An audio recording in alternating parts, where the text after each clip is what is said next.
I love Montana. I love you guys. Thank you for the warm welcome.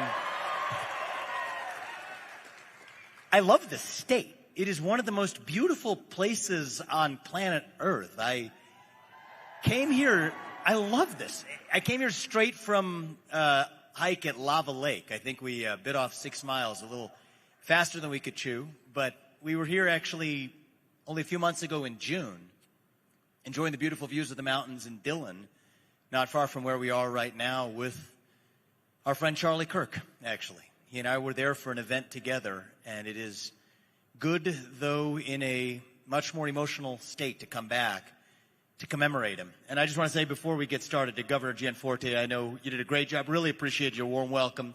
You're lucky to lead this beautiful state, and this beautiful state is lucky to have your leadership as well. So thank you. And give your governor a round of applause. Thank you. Thank you. So we get together today in remembrance of actually 2 different tragedies. Today is October 7th. 2 years ago today, a group of terrorists abroad killed 1,200 innocent human beings in Israel. And on September 10th here at home, a terrorist in Utah assassinated our friend Charlie Kirk while he was peacefully speaking on a college campus like the one where we are right now. We're on a college campus tonight. We remember exactly that tragedy of Charlie Kirk, and for years, college students with conservative views, like many of you, were taught to shut up, sit down, and keep their views to themselves. But thanks to one man, I give this to one man above everybody else, thanks to one man, over the last year, we reached a new dawn in this country. Young conservatives, like many of you, started to feel free to speak in the open again as proud Americans. You showed up at the ballot box last November in unprecedented droves to reelect Donald Trump to his second term as U.S. president. You all did that. You made that happen. And yet it was less than a year after that victory that the man who inspired you to show up was assassinated in cold blood on the very first event of the campus tour that we're continuing here tonight. And just like October 7th, I worry that September 10th is going to represent a form of generational trauma that isn't going to heal easily. It's going to last for a long time to come. And the question for us now is what we actually do about it. See, Charlie, I had a chance to get to know him really well over the last year. He had a special tactic for dealing with the really hard questions. He would tell you, I know what it's not. I know it's not more violence. That's what he would say if he were here. But I know it's not to back down either. And the truth is tonight, I don't want to feed you platitudes. I don't want to just tell you what you already believe. I want to ask a hard question. The truth is we face a hard choice ahead for our movement. It is a fork in the road. It is a fork in the road for the future of the conservative movement. And it's a hard question to ask ourselves. Is our goal to defeat the left, or is our goal to save the country? Last year, I believe these goals were one and the same. But going forward, I don't think they quite are. Last month at Charlie's memorial service, his wife, Erica, bravely stated that she forgave Charlie's killer. Yet at the same time, that murderer will also be executed by lethal injection after he's convicted. An outcome that I, like many of you, believe is just. Those two things are not contradictory. Both of those things are consistent with Charlie's Christian faith. Both of those things are consistent with the values that our nation was founded on. And there's deep wisdom in Erica Kirk's lesson for our country and for our movement. See, on one hand, we conservatives have an obligation, and now more than ever, to stand up for truth over falsehood, to stand up for the truth that God is real, to stand up for the truth that there are 2 genders, to stand up for the truth that reverse racism is racism, that an open border is not a border, that the nuclear family is the greatest form of governance known to the history of mankind.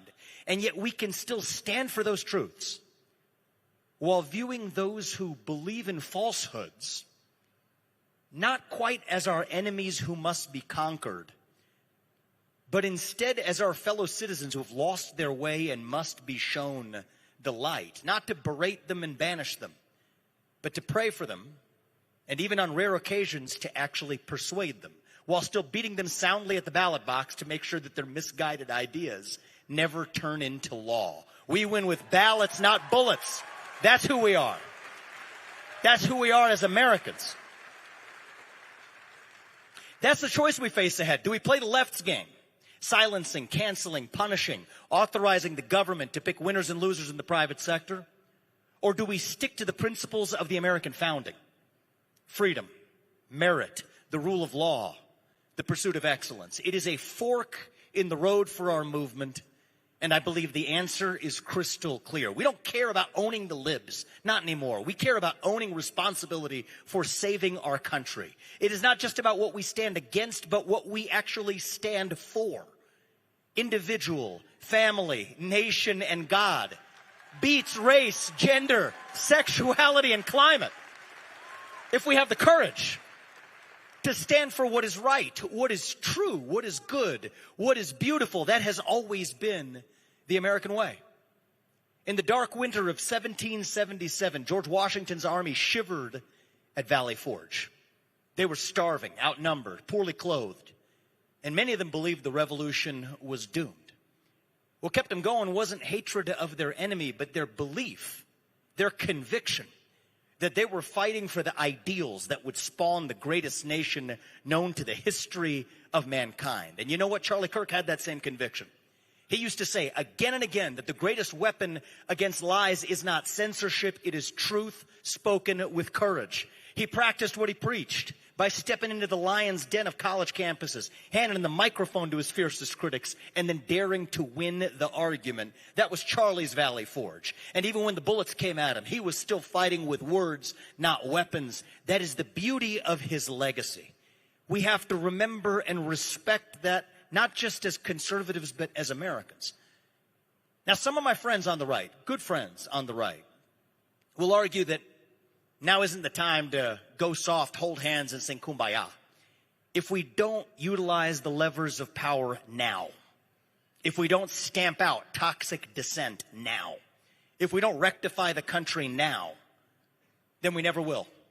And that we have a short window to act right now, and we got to step up and seize the moment. And even if we show restraint and even grace ourselves, the left won't show us that same courtesy when they're in power, which means that their side may win in the long run. And if that means then removing certain voices from network television or pressuring private companies to take action against dissent, then we should bite our tongue and do it while we can.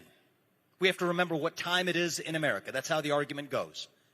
And I understand why many patriots on our side find this compelling, because it is certainly true that terrorists, just like those who struck on October 7th, just like those who struck Charlie Kirk, the one who did on September 10th, will always be willing to do the things we aren't willing to do, which creates an asymmetric terrain that makes our victory all the more difficult, because terrorists have no hope for their future. That's why they're hell-bent on destroying ours. What scares them more than anything is somebody with hope, somebody who gives people hope, somebody who lives with joy and purpose and meaning, somebody like Charlie Kirk. That's why they attack. So how do we respond? Do we turn around and fight the Pharaoh on the shores of the Red Sea? Or do we cross? The answer, my friends, is that we keep going. Their brutal tactics should never cause us to change who we are. But when we lower ourselves to play according to their rules, when we concede the idea that might makes right, that we settle our disagreements with force rather than debate, then we lose the very thing we were fighting for. And that is our identity as Americans. What exactly is that identity, we ask? Thank you.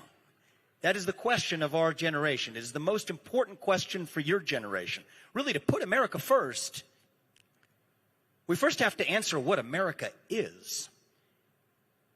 And it turns out this was actually the subject of my very last in-person conversation with Charlie when he visited Ohio on August 25th. The last time I ever saw him in person. We had a very private conversation. Just the two of us, one-on-one. What's an American? I asked him. And in classic Charlie form, he told me, I don't have the answer, but I'll tell you what it's not. It's not a race. I know that. But it's not just paperwork either. That much I know. I agree with what Charlie said. Our shared American identity isn't about a race, and it isn't about government paperwork. We're a nation defined by a set of ideals that united an extraordinary group of people 250 years ago. If you're the descendant of a particular race or lineage, but you don't actually subscribe to those ideals, then you're not really an American, not in the truest and deepest sense of that word. And if you happen to have physically entered our country and been granted a piece of paper by the government, but you don't actually believe in the ideals of our country, then once again, you're not really an American, not in the deepest sense of that word. But if you do believe in those ideals, wait your turn, enter the country legally, work hard, play by the rules, make your contributions, take your oath of allegiance to the country, assimilate into the country, and become a citizen, then you're every bit as much of an American as anybody else in this country. Thank you. And you see, that is what makes America different from every other nation in human history. As Ronald Reagan once said, you can go to Italy, but you'll never be an Italian. You can move to Germany, but you would never be a German. You can live the rest of your life in China or Japan. You would never be Chinese or Japanese. Yet you can come from any one of those countries to the United States of America, and you can still be an American, so long as you pledge allegiance to the ideals enshrined in our flag. You work hard, make your contributions, play by the rules, pursue the American dream. It is called the American dream for a reason. There's no such thing as a Canadian dream. There's no such thing as a British dream. There's no such thing as a Chinese dream. The American dream is distinctive. It is what makes American exceptionalism possible. Now, the woke vision of our identity rejects that American idealism. On the woke worldview, your identity is based on your race, your gender, your sexuality, or your lineage. If you're one race or gender, you're an oppressor. If you're another, you're a victim. The remedy to past discrimination, on their view, is present discrimination. The remedy to present discrimination is future discrimination. That woke worldview is fundamentally at odds with the American founding, because we are the country where, regardless of your race, your gender, your sexuality, your religion, or your lineage, you can still be a citizen of this nation so long as you subscribe to and live by our national creed. So what does it mean to be an American in the year 2025? It means we still believe in those ideals of 1776. It means we believe in merit, that the best person gets the job regardless of their genetics, that you are judged not on the color of your skin, but on the content of your character and your contributions. It means we believe in the rule of law. And I say this as the proud son of legal immigrants to the United States. That means your first act of entering this country cannot break the law. It means we believe in free speech and open debate without censorship. Whether you're Nick Fuentes or Alex Jones or Jimmy Kimmel, it means that words are not violence, that violence is violence, and violence is never an acceptable response to words. It's not just about our constitutional principles. Thank you. That's America. That's who we are. It's about our Constitution, but it's about even more than that. It's about a culture that is distinctive to our nation. It means we believe in accountability. It means that we are courageous, that we're brave, even heroic, when called upon to serve our country, that we take bold risks. Sometimes we fail, but we still pick ourselves up and do it again. It means we don't view that hardship as the same thing as victimhood, because hardship from time to time is what teaches us who we really are. It means that we're ambitious to achieve the things that we were taught to believe were impossible, from landing on the moon to landing on Mars. It means that just like our founding fathers, we are deeply curious about the world that we inhabit, and that it is our manifest destiny to lead it, not for our own sake, but for the sake of history and posterity. It means that we believe the legacy of our founding fathers is immortal. It means that we believe the soul of the United States of America is immortal. It means we believe that America's purpose in the world is immortal, and that we have a moral mandate to preserve it. That is who we are as Americans. That was the spirit that Charlie Kirk tried to revive on college campuses like the one where we convene tonight. That's what he fought for. And if we're being honest, we've lost our conviction in that American dream. And for Gen Z, I can understand why. Right now, it feels like the job market feels like an illusion to young college graduates who face a tough job market with debt on their shoulders. Home ownership feels like an illusion to young workers who feel like they've done their part, but still can't get ahead. Free speech feels like an illusion when you watch the people who share your viewpoints assassinated in cold blood for expressing them. I understand why many of you feel jaded. You elected Republicans, the side that I traveled across this country last year to campaign for, the side that Charlie Kirk traveled this country to campaign for last year to deliver you an economic path back to success, a real path back to the American dream. And I'll be the first to say this. That is up to us to deliver to you. And if we fail now, we've got nobody left to blame but ourselves. I say that as somebody who's running for governor of my own home state of Ohio next year. That is the standard I want you to hold me to. We expect that. That's on us. But in the meantime, don't be cynical about our country, because it's still the last best hope that we have on planet Earth. There is nowhere else in the universe left to escape. The United States of America is still the last best chance in human history of a place where you can pursue your dreams and speak your mind, where you work hard, play by the rules, live a good life, and dream for an even better life for your kids, where you get ahead with your own hard work, your own commitment, your own ingenuity, and your own dedication. Are we imperfect as a nation? Sure we are, because we're a nation of human beings and not gods. But I would rather live in a country that has ideals and falls short of them than to live in a country with no ideals at all. So it is time for us to now roll up our sleeves and revive a new American dream in this country. A new American dream where we celebrate success over victimhood. A new American dream where we bring down the cost of housing by building more homes. A new American dream where the best person gets the job regardless of their skin color. A new American dream where if you work hard, you can afford to live a good life for yourself and for your family. A new American dream where every kid in this country gets the world-class education that is their birthright as an American. A new American dream where you can speak your mind in the open without somebody putting a bullet in your neck. A new American dream where you can walk in the downtown of your city without looking over your shoulder for fear of being assaulted. A new American dream where you can disagree with your friends and still get together with them at the dinner table. A new American dream where we are no longer a house divided, but a nation united. A nation whose true strength is not our diversity, but that which unites us across that diversity.